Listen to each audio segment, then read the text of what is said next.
இருந்து மதுரைக்கு by road வர்றாங்க to Madurai airport. Then after that மதுரையில வந்து சாயந்தரம் 3 மணிக்கு various programmes government programmes inaugurate பண்றாரு. அதுக்கப்புறமா திருப்பி ஒரு 3:45க்கு திருப்பரங்குன்றம் கோவிலுக்கு போயிட்டு அதுக்கப்புறமா சாமி தரிசனம் முடிச்சிட்டு பப்ளிக் மீட்டிங் அட்டென்ட் பண்ணிட்டு மறுபடியும் டெல்லிக்கு பயணம். இதுதான் அவருடைய இந்த வாட்டி மதுரைக்கான பயணம் எங்களுக்கு அபிஷியலா வந்திருக்கு. அவர் வந்து திருப்பரங்குன்றத்துக்கு 4 மணிக்கு 3:55க்கு திருப்பரங்குன்றம் கோயில், அங்க ஒரு 20 நிமிஷம் கோயில்ல இருப்பாங்க, 15-20 நிமிஷம். அவருடைய வருகை அடுத்தடுத்த பயண திட்டங்கள் பாஜகவுக்கும் கூட்டணி கட்சிக்கும் எவ்வளவு முக்கியத்துவம் வாய்ந்தது, தமிழக அரசியலில் எத்தகைய தாக்கத்தை ஏற்படுத்தும்? அவர் உலகத்திலேயே பெஸ்ட் அரசியல் சாணக்கியர். அவருக்கு அவருடைய கேம்பெயின் வந்து என்டிஏ கவர்மெண்ட் இங்க மறுபடியும் வரத்துக்கு எல்லா விதத்திலையும் அது வந்து மிக மிக உறுதியாக இருக்கும். இந்தியாவிலேயே வந்து நரேந்திர மோடிக்கு ஈக்குவலா யாருமே கிடையாது, இன்ஃபேக்ட் உலகத்திலே கிடையாது. அதனால அது மிகப்பெரிய மாற்றத்தை ஏற்படுத்தும். இந்த பயணம் மட்டுமல்ல அடுத்தடுத்த வருகைக்கும் திட்டமிடப்பட்டிருக்கிறது. எங்களுக்கு வந்து இப்போதைக்கு அபிஷியலா கன்ஃபார்ம் ஆயிருக்கு இந்த ஒரு ப்ரோக்ராம் தான். அதுக்கு அடுத்தடுத்து ப்ரோக்ராம் கண்டிப்பாக இருக்கும். அவர் வருவார். கூட்டணி ஒரு பக்கம் கடைசி கூட நீங்க சொல்லியிருந்தீங்க, தேமுதிக வந்திருந்தா என்ன பெனிஃபிட் சொல்லி ஒரு வார்த்தை சொல்லியிருந்தீங்க.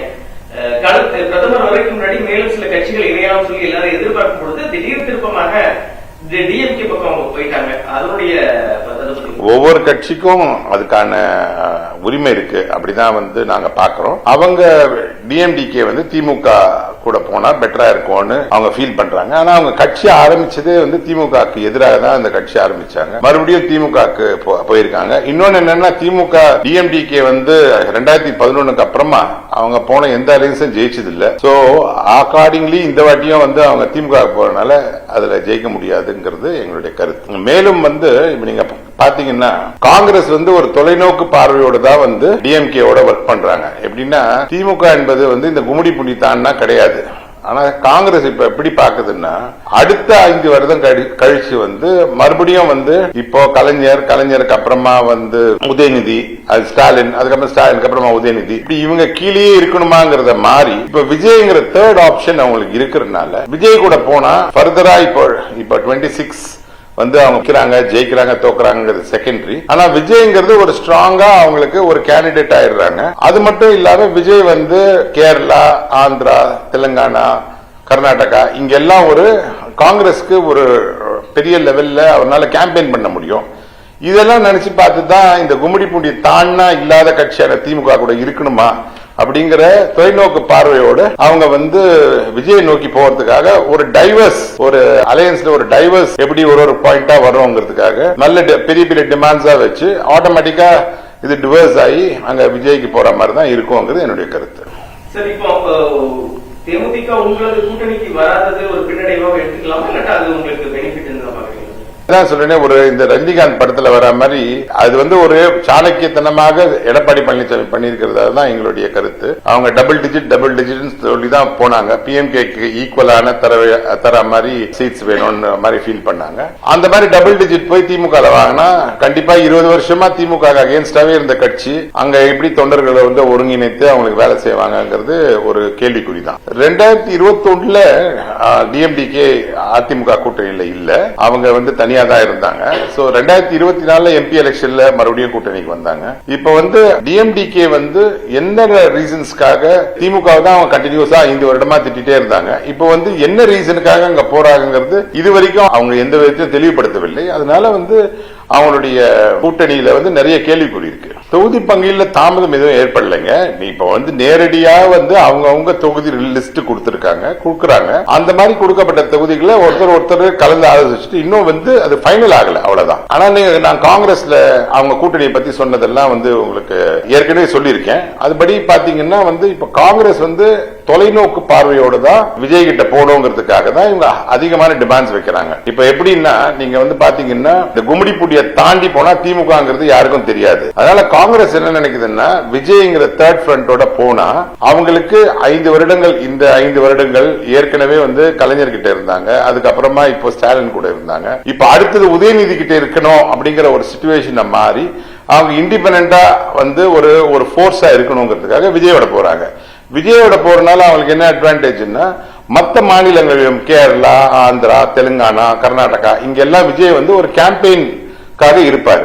அதனால ஃபியூச்சர் திங்க் பண்ணி தொலைநோக்கு பார்வையோடு தான் ஒரு டைவர்ஸ் எப்படி கொண்டு போறாங்களோ அப்படிதான் காங்கிரஸ் வந்து இந்த அலையன்ஸ்ல இருந்து ஒரு டிவர்சிங் டாக்டிக்ஸா வந்து அவங்க டிமாண்ட்ஸ் வைக்கிறாங்க. அது வந்து திமுக வந்து அதுக்கு அடிபணிஞ்சு அடிமையா போதாங்கிறது நம்ம போக போக தான் தெரியும். அப்படி இல்லையாம அவங்க காங்கிரஸோட அவங்க வந்து தாவேக்காவோட போனா தாவேக்காவோட இந்த வாட்டி ஜெயிக்கிறாங்க தோக்கறாங்கிறது இல்ல, தாவேக்காகவும் வந்து ஒரு அரசியல் ஹோல்டு கிடைக்கும். அது இல்லாம மத்த ஊர்லயும் போய் அவங்க கேம்பெயின் பண்ணலாம். சோ தொலைநோக்கு போறது தான் காங்கிரஸ் போறதா நான் நினைக்கிறேன். இப்போ விஜய் காங்கிரஸ் மட்டும் அழைக்கல, இந்த பாஜகவும் வெளிப்படையா கூப்பிட்டது. இந்த திமுக அரசுக்கு எதிராக இருக்கக்கூடியவர்கள் எங்களுடைய பயணத்தும் சொல்லி, ஆனா அதை நிராகரிச்சிருக்காரு. அதை எப்படி பாருங்க? அது அவருடைய உரிமை இல்லையா? அவர் நிராகரிச்சிருக்காரு. அவர் வந்து இன்னமும் வந்து மாயான ஒரு சிச்சுவேஷன்ல அவருக்கும் திமுக தான் போட்டிங்கிறாரு. பட் நான் காங்கிரஸோட நிலைப்பாடு சொல்றேன். காங்கிரஸ் ஏன் இந்த மாதிரி ஒரு சிச்சுவேஷன் எடுக்குதுன்னா, இந்த கட்சி திமுகங்கிற கட்சி வந்து இந்த கும்மிடி பூண்டியை தாண்டி இல்ல அப்படிங்கறது அவங்களுக்கு தெளிவா தெரிஞ்சனால, வேற விஜய்ங்கிறவரு அவங்களுக்கு ஒரு 4-5 ஸ்டேட்ல வந்து ஒரு கேம்பெயினிங் பர்சனாலிட்டியா கிடைப்பாங்க. இங்கேயும் வந்து அவங்களுக்கு அதிகமான சீட்டு கொடுக்க வாய்ப்பு இருக்கு. அதனால ஒரு 60 வருஷமா காங்கிரஸுக்கு தமிழ்நாட்டில் இல்லாமயே இருக்கு. அதனால அவங்க இருக்கணுங்கிறதுக்காக திமுக விட்டு போறதுக்கான ஒரு டிவர்சிங் டாக்டிக்ஸ் தான் நான் பாக்குறேன்.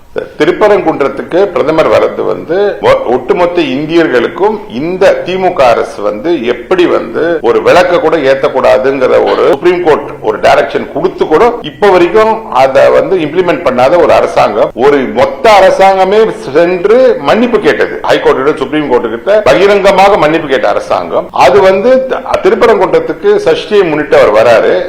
இதை நீங்க எப்படி பார்க்கணும்னா, நபிகள் நாயகன் பிறந்த நாளுக்கு எப்படி முதல்வர் போனாரோ அந்த மாதிரிதான் எங்களுடைய பிரதமர் வந்து திருப்பரங்குன்றம் போறதா பார்க்கணும். இப்போ அரசியல் ரீதியா நபிகள் நாயகன் பிறந்த நாளுக்கு முதல்வர் போனாருன்னா, அரசியல் ரீதியாக எங்கள் பிரதமர் வந்து திருப்பரங்குன்றத்துக்கு போறதா நீங்க எடுத்துக்கலாம். எது கரெக்ட்ங்கிறது அவங்க எங்க திமுக தான் சொல்லணும். மிகுந்த நியாயமானது. அவன் காங்கிரஸுக்கு நரேட்டிவே இல்லைங்க. காங்கிரஸுக்கு இப்போ 2029 ஒரு சர்வே 2029 சர்வே எடுத்தாங்க. 90% இந்தியர்கள் வந்து யார் அடுத்த பிரதமராக வரணும்னா 90% இந்தியர்கள் வந்து எங்களுடைய பாரத பிரதமர் திரு நரேந்திர மோடி தான் வரணும்னு சொல்றாங்க. அவங்களுக்கு நரேட்டிவே இல்லாதனால எந்த நரேட்டிவ் எடுத்து பண்ணணும் தெரியாம இந்த மாதிரி வந்து எங்க நாட்டை அசிங்கப்படுத்ததான் நினைச்சிட்டு அவங்களையே அவங்க அசிங்கப்படுத்துறது தான் நடக்கிறது நான் நினைக்கிறேன். சார், இந்த இந்தி கூட்டணி அப்படிங்கிறது ஒரு இல்லாத கூட்டணி சார். அது எப்படின்னா 2024 எல்லாம் ஒன்னா சேர்ந்தா எங்க பாரத பிரதமர் திரு மோடி அவர்களை தோக்கடிக்கலாம்னு ஒன்னா சேர்ந்தாங்க. இப்ப கல்கட்டால வந்து கம்யூனிஸ்டும் காங்கிரஸும் தனியா நிக்குது. டெல்லியில வந்து கேஜ்ரிவாலும் இவரும் தனியா நின்னாங்க. தமிழ்நாட்டிலேயும் இப்ப காங்கிரஸும் திமுகவும் தனியா தான் நிக்க போகுது. இந்த மாதிரி அவங்க கேரளாலையும் தனியா தான் நிக்கிறாங்க. இந்தி கூட்டணிங்கிறது ஒன்னா சேர்ந்து ஒரு சிங்கத்தை வீழ்த்த முடியுமா அப்படின்னு ட்ரை பண்ணாங்க. அது ஒர்க் அவுட் ஆகாதனால இப்ப எல்லாம் பிரிஞ்சு போயிட்டாங்க. மறுபடியும் ஒர்க் அவுட் ஆகாது. 2029 மறுபடியும் சேருவாங்க.